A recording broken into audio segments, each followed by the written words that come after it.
प्रिय विद्यार्थियों, आज हम बात करेंगे इमैनुअल कांट की। कांट से पहले हमने बात की थी वोरेनियस की। वोरेनियस और कांट, इन दोनों के योगदान को अगर हम संयुक्त कर लें तो इन दोनों का योगदान भौगोलिक चिंतन के क्षेत्र में एक वैज्ञानिक पृष्ठभूमि प्रदान करता है। वोरेनियस और कांट का जो समय था 16वीं और 17वीं और 18वीं शताब्दी, इस समय में भूगोल ने अपना एक वैज्ञानिक स्वरूप प्राप्त किया, अपनी एक इंडिविजुअलिटी प्राप्त की, अपना एक स्वतंत्र अस्तित्व प्राप्त किया, अपना एक स्वतंत्र चरित्र विकसित किया, जिसमें बहुत बड़ा योगदान वोरेनियस और कांट का है। ये वो समय है जो ये बताता है कि जर्मनी में और धीरे धीरे सारे यूरोप ने भूगोल एक वैज्ञानिक अध्ययन के विषय के रूप में किस प्रकार से प्रसारित हुई और किस प्रकार से उसने आगे आने वाले समय में जितनी भी खोज हुई, जितने भी विकास हुए, जितने भी ह्यूमन और फिजिकल ज्योग्राफी दोनों के क्षेत्र में जितना भी अनुसंधान हुआ, उसको एक वैज्ञानिक पृष्ठभूमि प्रदान की। इसलिए वोरेनियस और कांट हमारे, जब हम भौगोलिक चिंतन का अध्ययन करते हैं और एक भूगोल के विद्यार्थी के होने के नाते हमारे लिए बहुत महत्वपूर्ण बन जाते हैं। कांट 1724 में जर्मनी में इनका जन्म हुआ और वहाँ पर ये ज्योग्राफी के प्रोफेसर रहे बाद में, और भौतिक भूगोल पर इनका मेजर कंसंट्रेशन रहा। मेजर अध्ययन जो इन्होंने किया वो भौतिक भूगोल का किया, और इन्होंने ये इस बात को प्रतिपादित किया कि मानव समाज की उन्नति और विकास में महती भूमिका निभाती है भूगोल और विशेषकर भौतिक भूगोल। जब हम मैन एनवायरनमेंट रिलेशनशिप की बात करते हैं, जो आज की तारीख में हमारे सामने भूगोल की परिभाषा है, इसको कांट ने उस समय भी कहा था कि भूगोल और विशेषकर भौतिक भूगोल मानव समाज की उन्नति और विकास में महत्वपूर्ण भूमिका निभाती है। कांट चेयर ज्योग्राफर थे, थेरेटिकल ज्योग्राफर थे। बहुत ज़्यादा जगहों की उन्होंने यात्राएं नहीं की, बहुत ज़्यादा भ्रमण उन्होंने नहीं किए, लेकिन इसीलिए उन्हें सैद्धांतिक भूगोलवेत्ता कहा जाता है। उन्होंने अध्ययन के आधार पर जो बातें दुनिया के सामने रखी, वही अपने आप में भूगोल को एक सैद्धांतिक आधार देती हैं। कांट ने अपने जितने भी अध्ययन उन्होंने किए, जो भी जानकारी उन्होंने प्राप्त की, उस आधार पर उन्होंने अध्ययन की प्रक्रिया को 2 वर्गों में रखा। हम यहाँ पर व्यवस्थित और जो सिस्टमेटिक और कहना चाहिए प्रादेशिक भूगोल की जो बात वोरेनियस ने कही थी, उसी की अगली कड़ी की बात कर रहे हैं। कांट ने भी ये कहा कि भूगोल का अध्ययन करने के 2 प्रमुख तरीके हो सकते हैं, या इसके 2 प्रमुख आयाम हैं। पहला ये है कि हम प्रकृति के संदर्भ में भूगोल का अध्ययन करते हैं, प्रकृति के संदर्भ में करते हैं।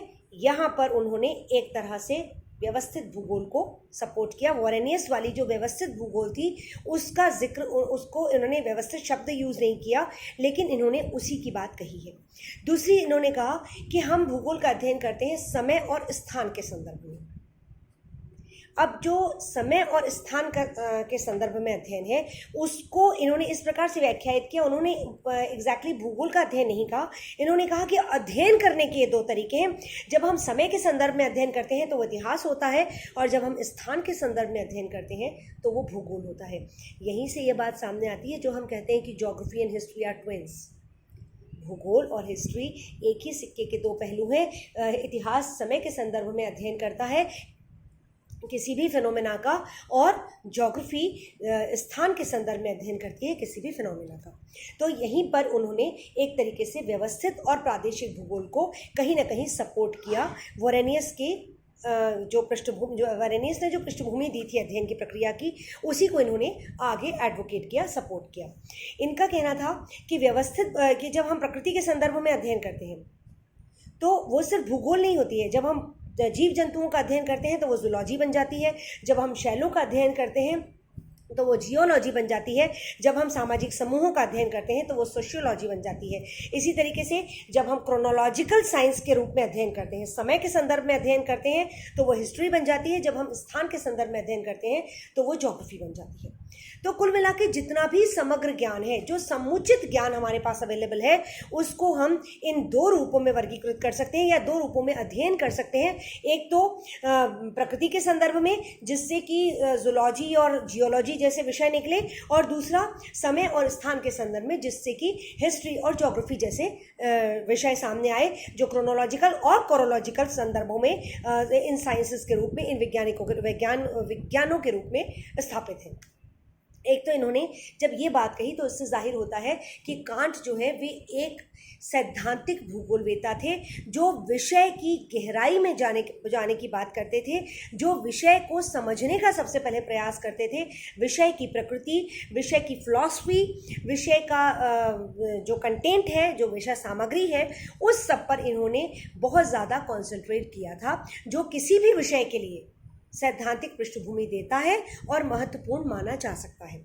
अब इन्होंने एक बात और कही कि ज्ञान क्या है। ज्ञान की प्राप्ति होती है दो तरीकों से। एक तो होती है जब हम किसी वस्तु, किसी फिनोमेना, किसी तत्व के बारे में ज्ञान प्राप्त करना चाहते हैं तो उसका शुद्ध कारण खोजते हैं। बारिश हो रही है तो क्यों हो रही है? जब हम इसका कारण खोजने की दिशा में अग्रसर होते हैं, उस अनुसंधान की दिशा में अग्रसर होते हैं, तो इस प्रक्रिया के द्वारा ज्ञान की प्राप्ति होती है। ज्ञान की प्राप्ति के दो मार्ग इन्होंने बताए। देखिए, कांट ने बहुत अलग बातें कही हैं जो इनसे पहले की भूगोलवेत्ताओं ने कही थी। कांट ने एक दार्शनिक आधार दिया है भूगोल को, एक सैद्धांतिक, एक सुदृढ़ पृष्ठभूमि दी है, उसका एक व्यक्तित्व बनाने का प्रयास किया है विषय का। तो इन्होंने कहा कि ज्ञान की प्राप्ति दो प्रक्रियाओं के द्वारा होती है। पहली प्रक्रिया तो ये है कि जब हम किसी तथ्य, किसी तत्व के पीछे का शुद्ध कारण खोजने का प्रयास करते हैं। अगर हम किसी भौगोलिक घटना के पीछे का कारण खोजने का प्रयास करते हैं तो निश्चित रूप से इसे हम उस घटना के संदर्भ में प्राप्त होने वाले ज्ञान की प्रक्रिया कहेंगे। जो भी हमारे प्रयास है उस कारण को खोजने के, वह उस ज्ञान को प्राप्त करने की प्रक्रिया है। दूसरा, इन्होंने कहा कि हम अपनी इंद्रियों के द्वारा ज्ञान प्राप्त करते हैं। जो हम देखते हैं, जो हम सुनते हैं, जो हम महसूस करते हैं, उस सब को से प्राप्त जो हमें जानकारी होती है, वो ज्ञान का स्रोत है। ये इंद्रियों के द्वारा अनुभूत ज्ञान है, जिसमें हमारी आंतरिक इंद्रियां भी हैं, जिसमें हमारी बाह्य इंद्रियां भी हैं। ये संपूर्ण ज्ञान का स्वरूप है और इसी ज्ञान के स्वरूप को लेते हुए हम भूगोल का अध्ययन पृथ्वी के संदर्भ में करते हैं। ये बात कांट ने अपने सारे अध्ययन में कही, जब उन्होंने ज्ञान पर, दर्शन पर जोर दिया, जब उन्होंने भूगोल के सब्जेक्ट मैटर पर जोर दिया तब, या भूगोल की प्रकृति पर बात की। अब कांट के लेकिन इस सारे दार्शनिक योगदान के बाद हम कांट को आगे जब पढ़ते हैं तो हम पाते हैं कि भौतिक भूगोल के संबंध में कांट ये कहते थे कि विश्व के संबंध में जितना भी ज्ञान है, जितना भी ज्ञान समस्त पृथ्वी के संदर्भ में प्राप्त है, उसका पहला जो भाग है, उसका जो पहला अध्याय है, वो भौतिक भूगोल बनाता है। अर्थात पृथ्वी का अध्ययन तब तक नहीं किया जा सकता, पृथ्वी के आगे कुछ भी नहीं जाना जा सकता जब तक कि हम उसके भौतिक परिवेश को ना जान लें। तो भौतिक भूगोल सबसे ज़्यादा इम्पॉर्टेंट है कांट के हिसाब से। भौतिक भूगोल भूगोल की आत्मा है। पृथ्वी का अध्ययन तब तक नहीं प्रारंभ किया जा सकता जब तक कि हम उसका पहला अध्याय न पढ़ लें, जो कि है भौतिक भूगोल। इनके अनुसार प्रकृति की एक सामान्य रूपरेखा भूगोल की अन्य शाखाओं को भी आधार देती है और इतिहास को भी आधार देती है। समय और स्थान दोनों के ही संदर्भों में जब हम अध्ययन करते हैं तो यह अध्ययन हमें भौतिक भूगोल देती है, भौतिक भूगोल उसका आधार प्रदान करती है। अब इसके बाद इन्होंने भौगोलिक शाखाओं की भी बात की। जब इन्होंने भूगोल की प्रकृति के बारे में बात की, जब इन्होंने भूगोल के सब्जेक्ट मैटर की बात की, तो इन्होंने ये भी बताया कि भौतिक भूगोल का अध्ययन करने के बाद हम भूगोल की और शाखाओं को डेवलप करने के बारे में सोच सकते हैं, या और शाखाएं उसकी डेवलप हो रही हैं, होने की प्रक्रिया में है। तो जिन शाखाओं का जिक्र कांट ने किया उसमें पहली शाखा है गणितीय भूगोल। इन्होंने कहा कि जब हम पृथ्वी का आकार, उसका स्वरूप, गतियाँ, सौर मंडल में पृथ्वी की स्थिति, जब हम इन सब की बात करते हैं, जब हम खगोल शास्त्र से जुड़ा हुआ अध्ययन करते हैं तो गणितीय भूगोल अपने आप डेवलप हो जाती है। गणित का प्रवेश भूगोल के क्षेत्र में हो ही जाता है और जब हम इस अध्ययन को और ज़्यादा गहराई से करते हैं तो एक पृथक शाखा के रूप में डेवलप हो जाती है गणितीय भूगोल। फिर इन्होंने नैतिक भूगोल शब्द का प्रयोग किया। इन्होंने कहा कि मनुष्य के विभिन्न जो रीति रिवाज हैं, जो चरित्र हैं, प्राचीन और आदि सभ्यताओं का जो भी विवरण है, उसे हम नैतिक भूगोल कह सकते हैं, क्योंकि ये सारी की सारी वो नैतिकतावादी बातें हैं जो मनुष्य अपनी सभ्यताओं के विकास की प्रक्रिया में अपनाता रहा है।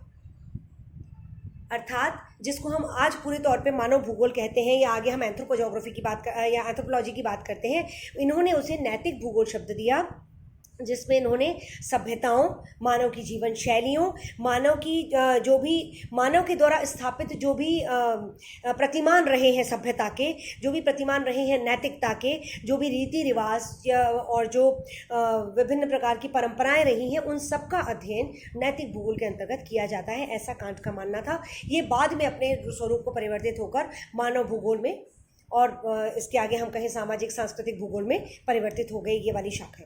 लेकिन इनिशियली इसका जब इसका जिक्र हुआ रीति रिवाजों और परंपराओं और आदि सभ्यताओं, तो हमने इसे कांट के शब्दों में नैतिक भूगोल के रूप में पाया। तीसरी बात इन्होंने कही राजनीतिक भूगोल।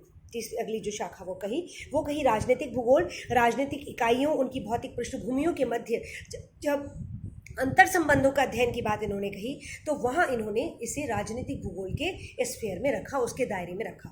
वाणिज्यिक भूगोल का जिक्र भी इन्होंने किया, क्योंकि इकोनॉमीज 17वीं 18वीं शताब्दी के बाद के समय तक इकोनॉमीज डेवलप हो गई थी। पॉलिटिकल उपनिवेश भी थे और पॉलिटिकल जो भी उपनिवेश थे, जो भी पॉलिटिकल कॉलोनीज थी यूरोपियन कंट्रीज़ की, उन्होंने उन क्षेत्रों से के रिसोर्सेज का, वहाँ की जनता का दोहन करके और इकोनॉमीज़ को डेवलप करना शुरू कर दिया था, अपनी इकोनॉमीज़ को इस्टेब्लिश करना शुरू कर दिया था।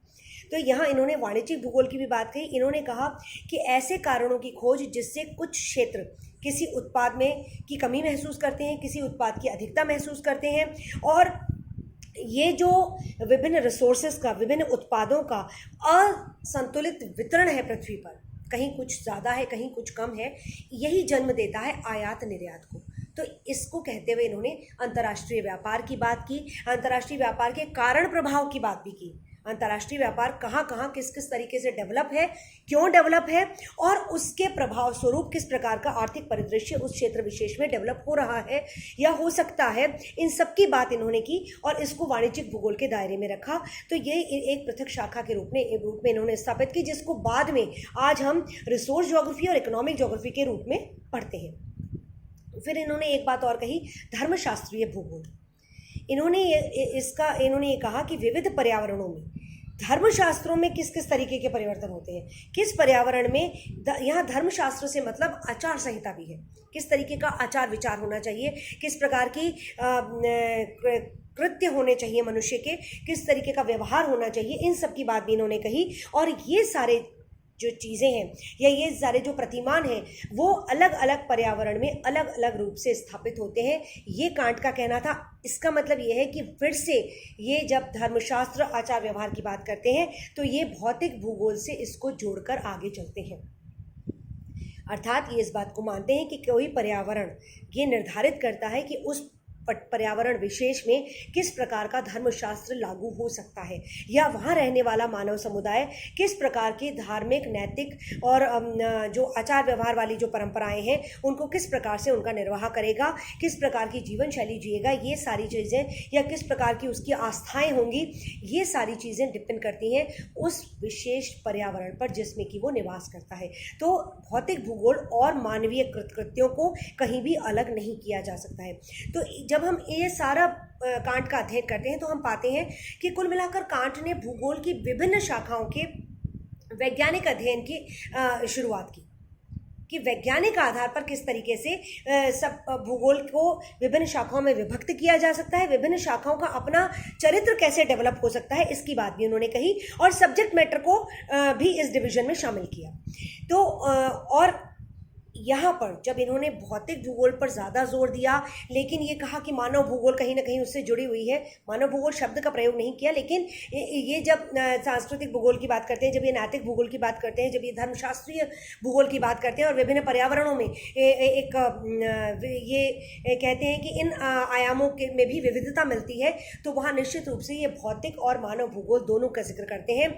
इसीलिए भौगोलिक चिंतन में ये एक स्थापित तथ्य है कि कांट के समय से भौतिक बनाम मानव भूगोल के द्वैतवाद की शुरुआत हो गई थी। इन्होंने फिजिकल वर्सेस ह्यूमन ज्योग्राफी की जो ड्वेलिज्म है उसकी नींव कांट ने रख दी थी। यहीं से ये विवाद तो नहीं हमें कहना चाहिए, यहाँ से ये द्वैतवाद शुरू हुआ। और वोरेनियस और कांट इन दोनों ने जो सैद्धांतिक परिवेश दिया भूगोल को, इसी वजह से ये जो 17वीं और 18वीं शताब्दी का समय जो इन दोनों का रहा है, वोरेनियस और कांट का, इस समय को classical period of modern geographical thought कहते हैं।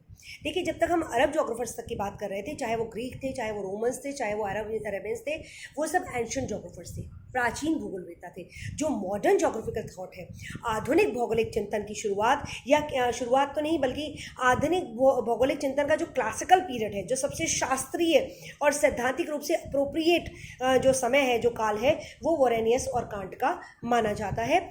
इसके बाद हम इन आधारों पर, इन वैज्ञानिक आधारों पर आगे भौगोलिक चिंतन कैसे डेवलप हुआ, इसकी बात आगे के लेक्चर्स में करेंगे। Thank you.